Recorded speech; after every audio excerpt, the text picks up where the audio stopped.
Bom, vamos então fazer a primeira prática de laboratório de final de transporte. Isso chama-se medida de temperatura e calibração, né? Nós vamos medir a temperatura da água durante o seu processo de ebulição, né? Também vamos medir a temperatura do gelo, tomar esses dois valores como referência, né? E fazer uma calibração da temperatura durante o processo de aquecimento, levando em consideração esses dois pontos, o ponto do gelo e o ponto de vaporização, levando-se em consideração, né, a altitude, né, da cidade de Tabira, né. Então isso aqui é um equipamento da Armfield, né. Isso aqui é o console simples, né, onde a gente vai medir a temperatura da água, tanto em Celsius como em ohms, né, tanto do gelo como da água quando ela estiver colocada aqui no epsômetro, né, esse aqui é o recipiente que chama epsômetro. Então a gente vai colocar a água aqui no ponto nível inferior e no nível superior. Então nesse console a gente vai fazer a medida da temperatura da água em Celsius, calibrada direto pelo console, né, e também a medida dada em resistência, em ohms. E essa temperatura dada em ohms que é selecionada aqui no console, tanto da água como do gelo, aqui é o frasco isolado onde vai ser colocado o gelo para medir a temperatura do gelo, e aqui nós vamos colocar água através do tubo de exaustão. Esse tubo aqui serve para sair o vapor da água durante o seu aquecimento, e também a gente retira esse tubo de exaustão e coloca a água por aqui, né? Para preencher a água, ou para deixar ela no nível baixo ou no nível alto, né? Então, nesse console simples, a gente mede-se a temperatura da água ou do gelo em Celsius e a temperatura de vapor também durante o seu processo de ebulição, tanto em Celsius como em ohms. Essa temperatura dada aqui pelo console em ohms, a gente vai, através de uma fórmula, e considerando os pontos de temperatura do gelo e da vaporização da água, a gente vai criar uma nova escala de temperatura levando em consideração a altitude de Tabira, né? Aqui nós temos onde nós vamos ligar o aquecedor e também onde vamos ligar um misturador. Aqui dentro, né, aqui tem um motorzinho, tem um misturador, né, com o objetivo de uniformizar a água que se encontra aqui dentro, né, principalmente quando ela se encontrar aqui no nível mais alto, né. Então aqui é um potenciômetro, geralmente a gente deixa ele no máximo, que vai fazer com que controle o aquecimento, né, da água colocada no potênciômetro. Então aqui embaixo a gente tem aquecedores que vai aquecer a água para efeito Joule, né, é o mesmo esquema lá do chuveiro, e vai nos proporcionar fazer o experimento, né. Aqui então eu ligo e desligo esse aquecedor, aqui é o potenciômetro, geralmente a gente deixa na potência máxima, né, e aqui eu ligo e desligo esse misturador quando o potênciômetro estiver no nível mais alto, né. Então o que acontece? Aqui nós temos diversos medidores de temperatura, né. Nós temos termistor, né, nós temos termopares, né, nós temos um termômetro de haste, que mede a temperatura direto dada em Celsius, esse termômetro é bastante conhecido, o termômetro de vidro, né, de haste, né, e o termômetro bimetálico, né, que depende, né, de uma expansão diferencial de dois metais diferentes que operam no manômetro de Bourdon 3. Né, a gente vai mostrar aqui para vocês, né, o que é o 3. Então aqui nós temos o 3, o manômetro de Bourdon que é colocado para medir essa temperatura, né? Então aqui é o frasco azul, onde é preenchido por gelo até a boca dele, né? E aqui é colocado, esses sensores é colocado aqui nessa região, tira essa tampinha e coloca os sensores aqui para medir a temperatura do gelo, que vai dar em torno de 0 graus Celsius. E também nós vamos medir a temperatura do gelo em ohms. Então nós vamos medir em duas escalas, dadas direto, calibrado pelo equipamento pela empresa Armfield, dado em Celsius, e em ohms a gente vai utilizar para montar uma nova escala de temperatura, considerando a temperatura de gelo e a temperatura de ebulição da água. Aqui se chama epsômetro, né, onde é colocado água, a gente tira aqui o tubo de exaustão, coloca a água por aqui, né. Aqui tem, como eu falei, tem os diversos tipos de medidores de temperatura. Aqui um visor para a gente ver o nível da água dentro do epsômetro, dentro do epsômetro, né. Então a gente vai medir a temperatura de ebulição da água para tentar tirar essa temperatura e usar para fazer a nossa calibração da nova escala de temperatura. Então a gente vai colocar água aqui no nível mais baixo, né? E depois o experimento vai ser realizado, depois de coletado a temperatura do gelo e a temperatura da água em ebulição, a gente vai fazer o experimento com o psômetro cheio, nesse nível aqui, ó. Eu estou passando o mouse aqui, né? Então essa aqui é o psômetro, ele tem um isolamento para minimizar a perda de calor, né? Para que não ocorram os erros, né? Tentar minimizar o máximo possível, né?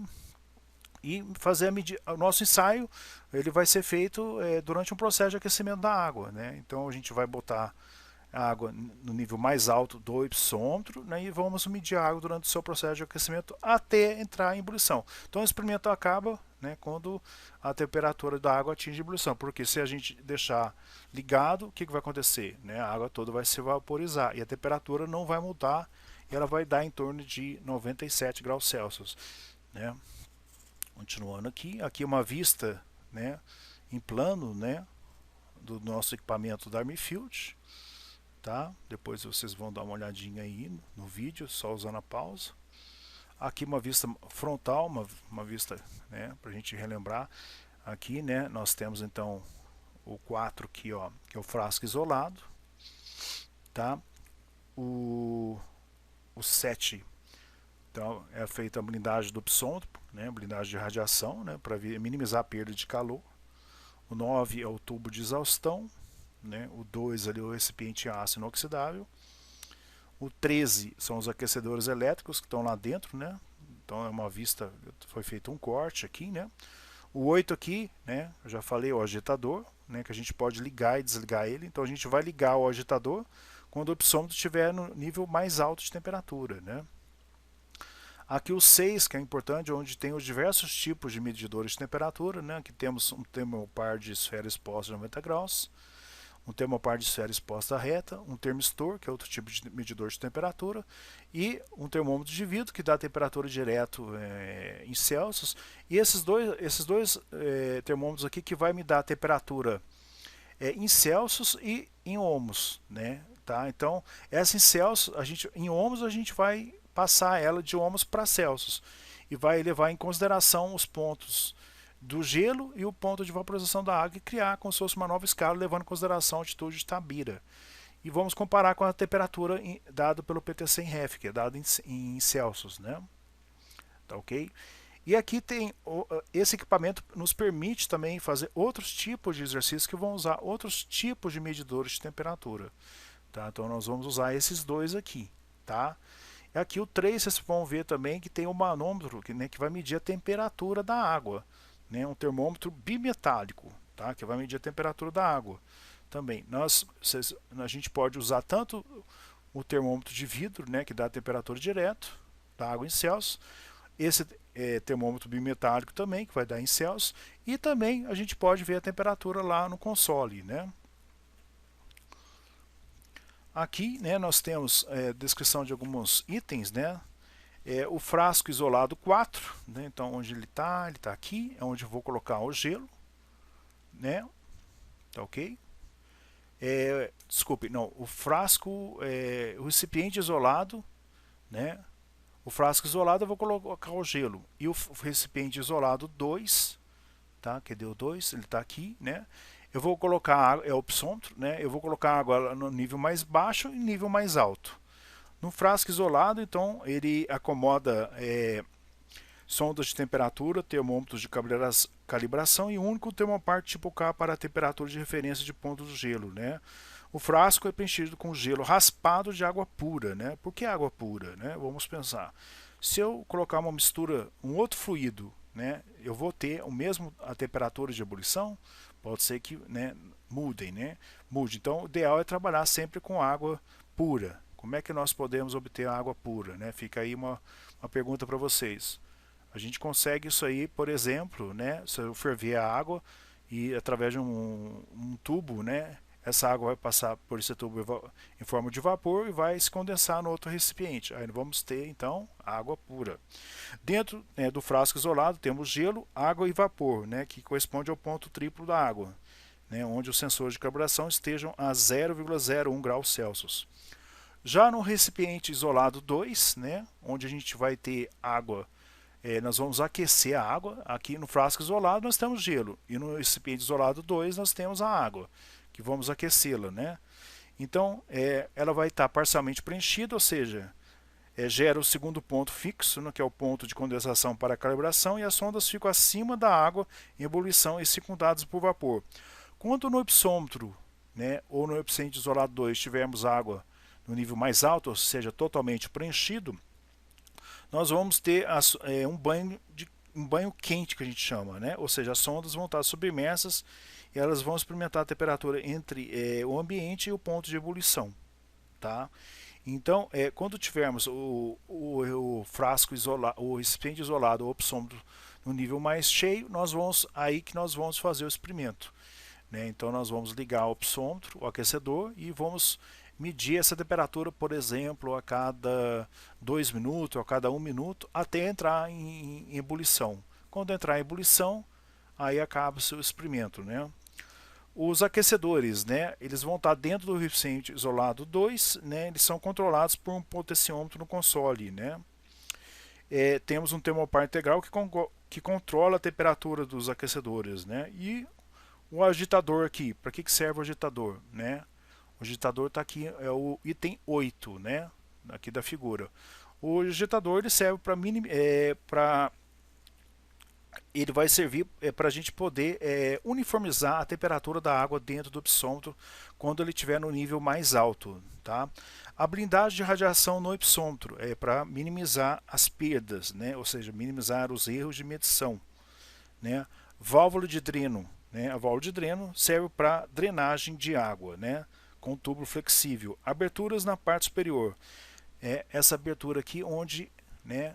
Vamos voltar aqui na figura que é mais fácil, né? Aqui nessa parte de cima, no 4, né, nós temos, tanto no frasco isolado como no ipsômetro, né, nós temos uma abertura para poder colocar os medidores de temperatura, tá? Então são as aberturas na parte superior, tá? Para inserção de sondas e termômetros. Aqui o visor de vidro, né, serve para monitoramento do nível de água, tá? É aquele ipsômetro, né? Nós vimos aqui, ó. Vamos ver se ele tá. É esse visor aqui, né?